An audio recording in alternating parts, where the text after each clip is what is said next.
70 বছর বয়স, দাদু এখনই ব্যবসা করে খাচ্ছে। তুমি 10 টাকা পাবো। হ্যাঁ ঠিক আছে, 10 টাকা খরচ করে নিয়ে যাবে। ঠিক আছে। এলো 10 টাকা।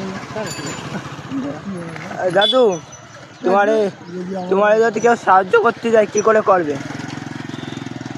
আমার তো ফোন নম্বর, আমি তো ফোন নিয়ে ঘুরি না, বলো। তা তোমারে কোথায় পাওয়া যাবে? আমার এখানে হাবড়া যশোর রোডের এইটাই নি, এই হ্যাঁ। 5টায় যশোর রোডের দিক যাবো এখন।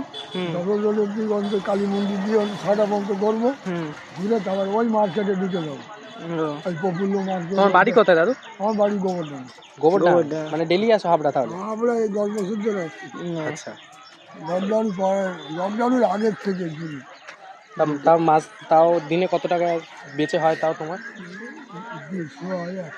150 টাকা 100 টাকা বেচে কিনা হয়। কিনা ওই জোর নেই তো, এই মাল এই যে দেখো। বড়।